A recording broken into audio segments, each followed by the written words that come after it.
number of different recordings, and you will have to answer questions on what you hear. There will be time for you to read the instructions and questions, and you will have a chance to check your work. All the recordings will be played once only. The test is in 4 sections. At the end of the test, you will be given 10 minutes to transfer your answers to an answer sheet. Now turn to Section 1. Section 1. You will hear a conversation between an agent from City House Services and a customer who wants to have her house cleaned. First, you have some time to look at questions 1 to 4.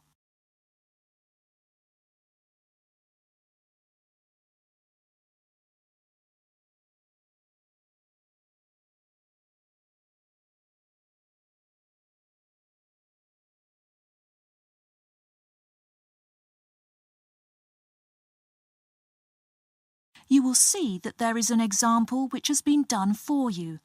On this occasion only, the conversation relating to this will be played first. Good morning, City House Services. How may I help you? Good morning. I'd like to arrange to have my house cleaned. Certainly. I just need to ask a few questions. First, could I take your name? Yes, it's Barbara Hill.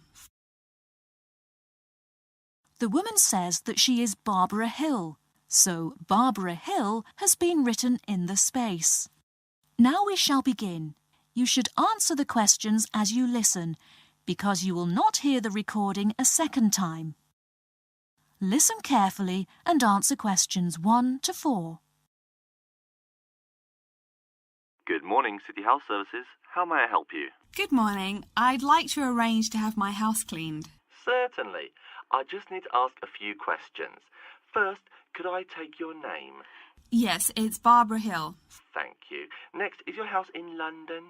Yes, it's in Kingston in southwest London.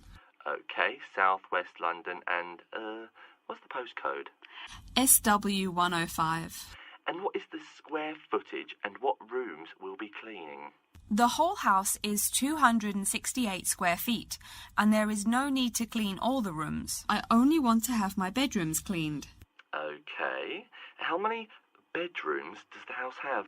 3 bedrooms. Oh no, sorry, we used to have 3 bedrooms, but we only have 2 bedrooms now. Are those single bedrooms or doubles? Doubles. Fine, 2 doubles. There's one more room which needs cleaning. It was used as a bedroom before, and now we have converted it into an office. I understand. 3 rooms have got to be cleaned. And are all of those rooms upstairs? Yes. Then downstairs we have a kitchen diner, conservatory and lounge. The kitchen diner is quite large and has the usual equipment: cooker with oven, refrigerator, cupboards and worktops. The conservatory has a lot of plants, but there's no need to take care of them. The lounge has a leather 3-piece suite and a large coffee table. Thank you. And do you keep any pets? Yeah, I really love keeping them. I've got 2 dogs and 3 cats. Okay, then if our staff come over to offer the service, please take your pets away. Have you looked at our service packages? Yes, I have one in front of me. Excellent. Before you hear the rest of the conversation, you have some time to look at questions 5 to 10.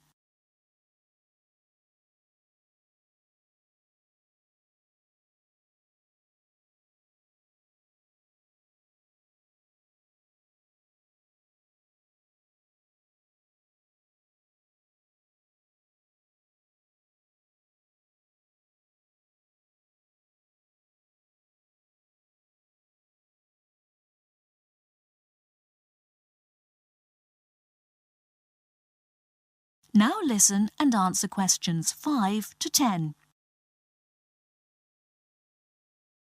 Any extra services you need? Switching bed linen, work in the garden, clean the glass in the conservatory, that kind of thing? No. Actually, replacing the bed linen, yeah, that would be good. No problem. I'll just make a note of that. How about curtains, mats and carpets? What would you like us to do with those items? The curtains. I'll have to think about that. I think we should have the carpets cleaned really well every quarter. Mats can just be done with the laundry. Of course. How about clothes? We can have our staff wash and iron them, or we can have them taken to a dry cleaner. Washing and ironing. No, just ironing. That'll be okay. Okay, fine. I know quite a bit about what you want now. I should let you know that we're located on 12 Amy's Road. That's A-M-Y-E-S. And we work on from Monday to Sunday except Tuesday and Wednesday. Could you let me know when is convenient for you? Next Friday. No. Oh, that's no good. My son invites his friends over in the afternoon that day. Perhaps next Thursday or next Saturday? Let me check. Okay, next Thursday. When is it convenient for us to come over and provide the service? Is it okay if we come in the morning? Or we may come in the afternoon. It depends on your schedule. I'm okay with any time. Just give me a call to let me know you're coming before you arrive. Sure we will. By the way, how long will it take for the service? We usually work 1 to 3 hours for house cleaning, and the work will take 3 hours at most. And of course, if it takes more than 3 hours, you should pay extra for it. Fine. So, let me just do some calculations. That is the end of section 1. You now have half a minute to check your answers.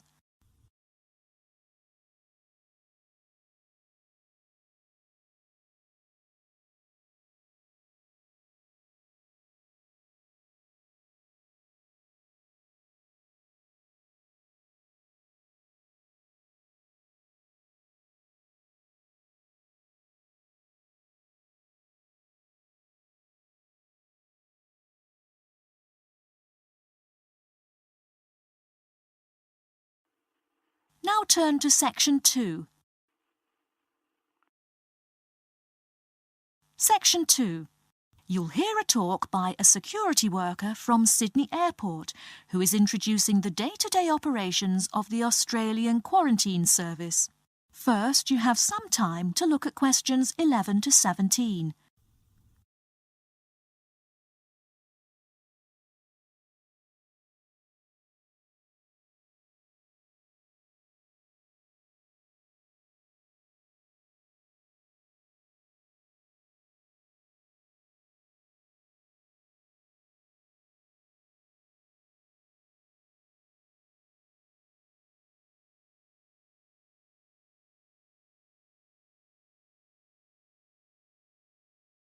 Now, listen carefully and answer questions 11 to 17. Hi everyone and welcome to Sydney Airport.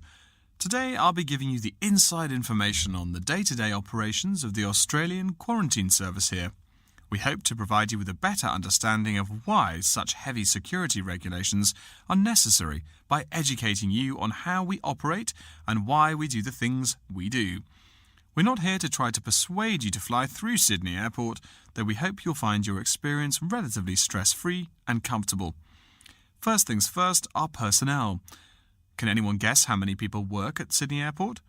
We have 200 alone working in Terminal 2, so can you guess how many in the whole airport? I heard someone say 360. That's getting closer. What? Did someone say 2,000? That's way too high. Sydney Airport actually employs 440 people. A lot, right? And about half of those employees work in security-related matters. Moving on to our not-so-human employees, let's come and see our favourite pooch, Milton. Milton is our best drug-sniffing dog on the force. He's friendly to most people. You can even come pet him at the end of our tour. Burnouts, beware though. He'll find everything. Notice that even though there are so many of us around him, Milton stays quite calm. This is the precise reason he was chosen for the job. Dogs that are chosen are not predisposed to sniff out different narcotics. That's something we teach them already. So here's a part of the airport most people never notice, the cargo transport terminal. This is where packages are shipped to and from. Normally, we ship around 4,400 packages per month. In this airport alone, over 52,000 packages were shipped in and out over the past year. We ship to and from 170 different countries. Not bad, eh? Probably it will go up to over 72,000 packages this year. And despite over 100 flights in and out of here daily, the number of lost or delayed packages is impressively low. If you send your package through here, rest assured we'll get it where it's going. Let's move on to the area most of us are familiar with, the passenger terminals. In order to be allowed into this area, you must pass through security with your ticket and, if you're travelling internationally, your passport. If you're travelling domestically, you just need a legal form of ID. If you don't have those, you will not be allowed to pass through security and board your flight. During the security scan, your carry-on items will be checked for dangerous items such as weapons, sharp objects, and liquids that exceed our specified limit. If you attempt to pass any of the prohibited items on this list posted at the entrance, you are still allowed to board the plane, but you'll be given a warning and your item will be confiscated. Don't worry, we will not arrest you for having too much shampoo in your bag or anything like that. We also search your carry-ons and parcels for any perishable items. We prohibit the transportation of local vegetation and prohibit parcels containing any insects in them. You may or may not have learnt about this in biology class, but when some plants are introduced to a new environment, they spread wildly and wipe out the current species around it. It is important to control the introduction of new plants into an ecosystem, so we must prohibit the transport of any fertile seeds. So what happens to parcels containing possibly suspicious items? It's of course something we do not take lightly here. If an object passes through the scanner that appears suspicious in any way, it is separated out for manual search by a member of our trained security personnel. If an illegal plant or simple sharp object like a pocket knife is found, it is simply disposed of in our biohazard waste containers, and the package itself is returned to the sender, or passenger if it is for a passenger flight. More serious weapons are reported to higher authorities for investigation. Before you hear the rest of the talk, you have some time to look at questions 18 to 20.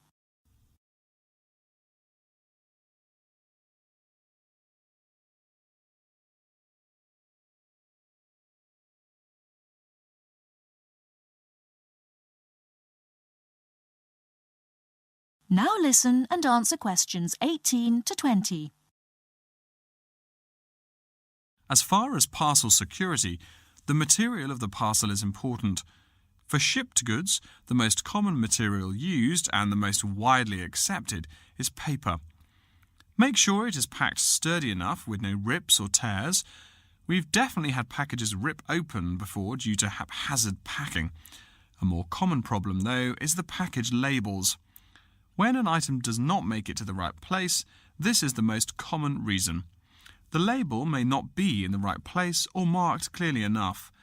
If you're receiving any items from abroad that must be declared, please remember our guidelines in order to ensure the timely delivery of your item. Make sure it is packed correctly, and we ask that you notify customs between 2 and 10 days within the item's scheduled arrival date. OK, before we move on, are there any questions? That is the end of section 2. You now have half a minute to check your answers.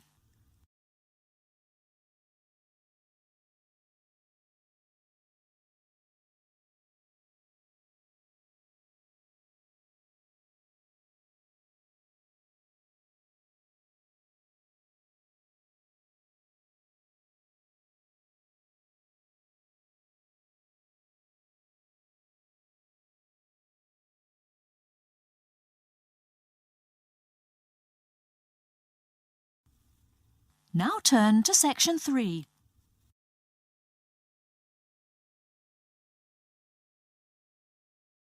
Section 3. You will hear a librarian called Adam Smith talking to the students about how to use the facilities in the library. First, you have some time to look at questions 21 to 26.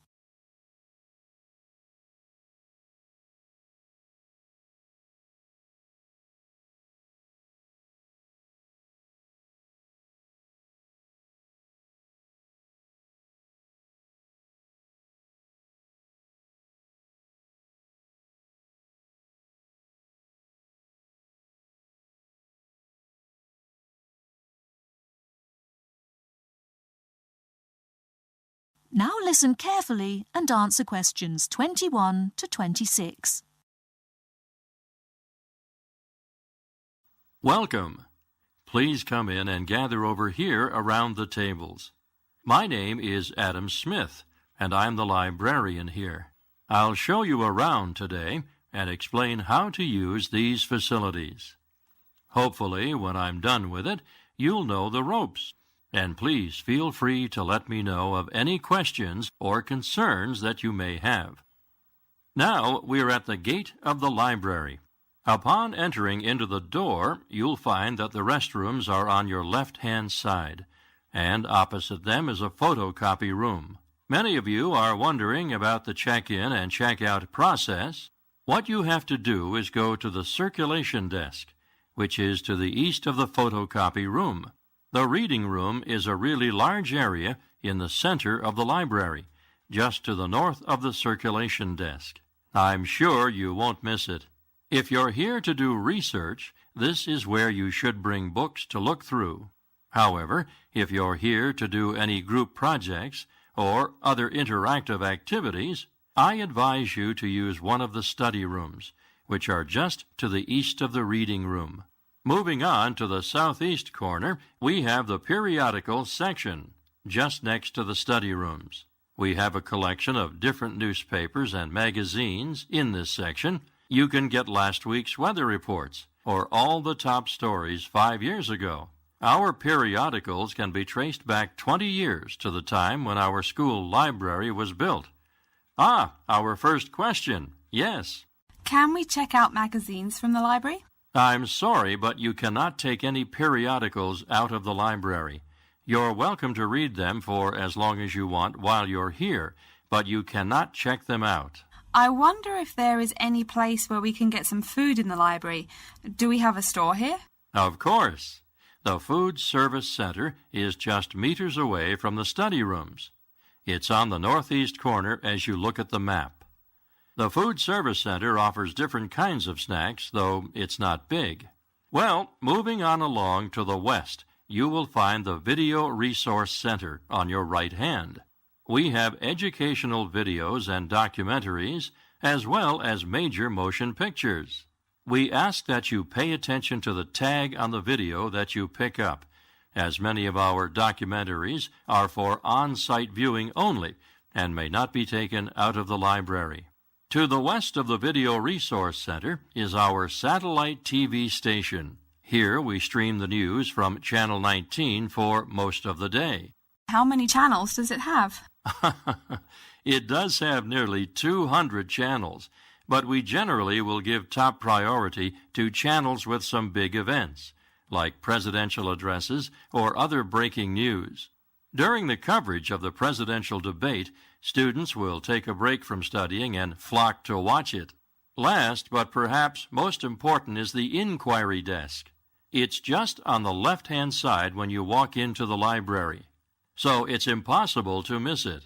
If you have any questions about how to use equipment or where to find something, come and ask the assistant. Don't be shy, because that's what they're here for. Before you hear the rest of the talk, you have some time to look at questions 27 to 30.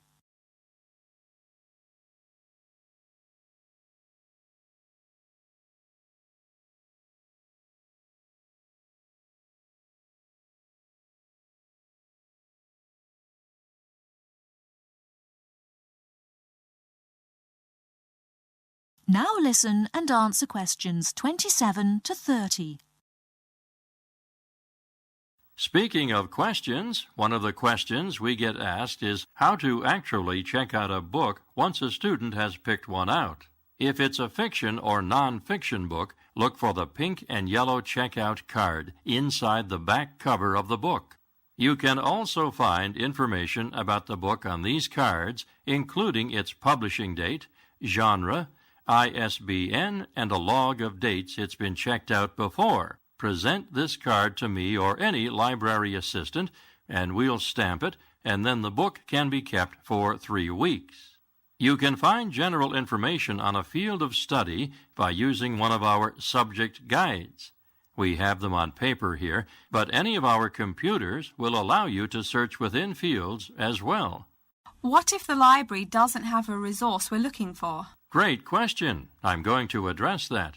Our library is a network with a number of other universities in the area. So if there is something you're looking for and it's available somewhere in the area, we'll be able to get it for you. However, there are universities which are not part of the network, so we do not share resources with them. If you want more information about the library and its resources, you'll find it in a labeled blue folder on my desk in the Enquiry section. Okay, so that's a lot of information all at once, and I don't expect you to remember it all. The most important thing is please be respectful of the staff. And if you need help with anything at all, come and ask me or one of the assistants. All right. Any questions? That is the end of Section 3. You now have half a minute to check your answers.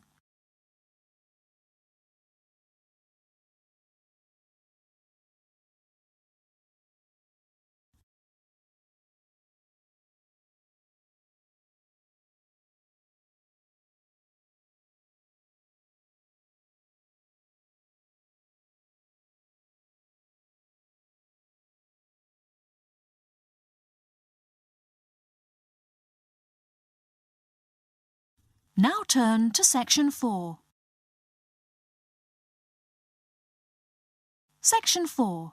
You will hear a lecture about Crocodylus niloticus and its living habits. First, you have some time to look at questions 31 to 40.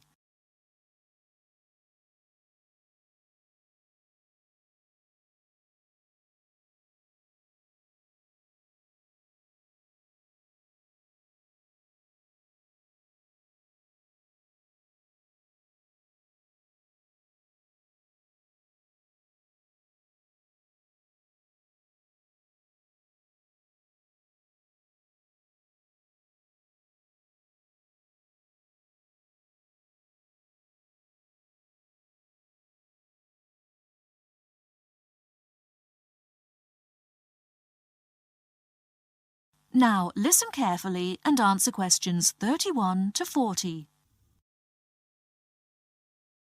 Good morning.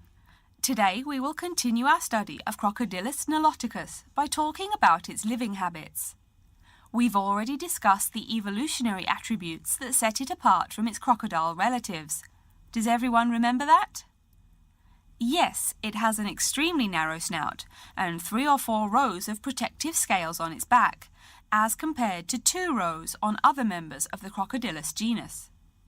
Let's take a look at how these carnivorous man-eaters live, where they live, and finally, whether they really deserve their vicious reputation. To start, I'd like to address a great question posed to me by a student during yesterday's office hours. We talked about the distribution of crocodiles in Africa and saw that they are highly concentrated in the south and west of the continent. This student noticed that on the map displaying the distribution of crocodiles across Africa, there were no crocodiles in the northern region, and found no mention in the literature of the existence of crocodiles in the north of Africa. Why might there be no crocodiles in North Africa? Let's save this question for later in the lecture. To find out more about the social habits of the African crocodile, one researcher named Tara Shine of the University of Ulster in Northern Ireland conducted a survey of the wetlands in Mauritania and received reports of 46 crocodiles living in one group, or float as we say when referring to crocodiles, though the usual number is a little less than half of that. In general, crocodiles are more highly concentrated in wet subtropical environments, near bodies of water and rich vegetation. While South American crocodiles thrive in cool rainforests, the African crocodile is more equipped for heat. Though they can survive at the hot temperatures found in some deserts, they are not equipped to handle dry climates and thus cannot survive in places like the Sahara Desert of North Africa. As cold-blooded animals, crocodiles' core temperatures fluctuate from their average of 38 degrees Celsius as external conditions change. Thus, they need to avoid extreme temperatures. Others live an underwater life, keeping a body temperature close to that of the water. As their own unique method of regulating their body temperatures, some African crocodiles have made dens by digging holes in the ground to provide themselves with a cool, dark place to retreat from the hot African sun. Speaking of the hot African sun, let's go back to the question asked at the beginning of the lecture. We know that there used to be crocodiles in northern Africa, yet today there are none. What are some possible explanations for this? Some students have suggested that the African crocodile has evolved from a desert creature into a wetland creature, thus causing them to migrate south for more appropriate conditions. Others presume that the crocodile was hunted out of northern Africa by a fiercer predator. While these are intelligent guesses, the real story is a little bit different. The key to this migration is that the Sahara Desert did not always cover the north of Africa. About 8,000 years ago, the land was fertile wetlands, perfect for breeding crocodiles. Over time, though, the area dried out and the wetland slowly turned to desert, leading the African crocodile to migrate south to the marshlands they call home today. Some crocodiles did, however, adapt to living in dry conditions. In Mauritania, some crocodiles have learned to survive in an area where they can go up to 8 months with no water, by spending the driest of times in what's called a torpor, or short period of hibernation. To utilize every bit of rainfall, these desert crocodiles dig underground caves that collect runoff, thus staying cool and hydrated. During the mating period in November and December, males attract females to their viciously protected territory through a number of behaviors that range from snapping their jaws all the way to sending infrasonic pulses through the water. Afterwards, the female digs a hole up to 60 centimeters in depth to store the eggs for an 80-day incubation period. The female protects these eggs during the period, and sometimes even helps crack the eggs with her snout at the end. These teeth-gnashing carnivores are softer than we think. Although these vicious creatures have attacked humans on a few occasions, the residents are not afraid of them. In fact, they show a great deal of reverence towards these wondrous creatures. Some say that crocodiles bring water to their habitat, so if they leave, they will bring the water with them. Obviously, this is not true, but it demonstrates the admiration the inhabiting people have for crocodiles. Generally, crocodiles do not predate on humans. They attack when humans populate the crocodile's habitat, instilling fear and uneasiness in the crocs. Like any other species, crocodiles are known to attack when feeling fear. There's still a lot more to be discovered about the African crocodile. Researchers want to know more about the population size, how many crocodiles inhabit Africa in all, how they form separate floats, etc. There is still also much to learn about migration patterns and relations to other populations of crocodiles now found in other parts of the world. Next time, we'll examine a few specific case studies of crocodile populations in southern Africa. That is the end of section 4. You now have half a minute to check your answers.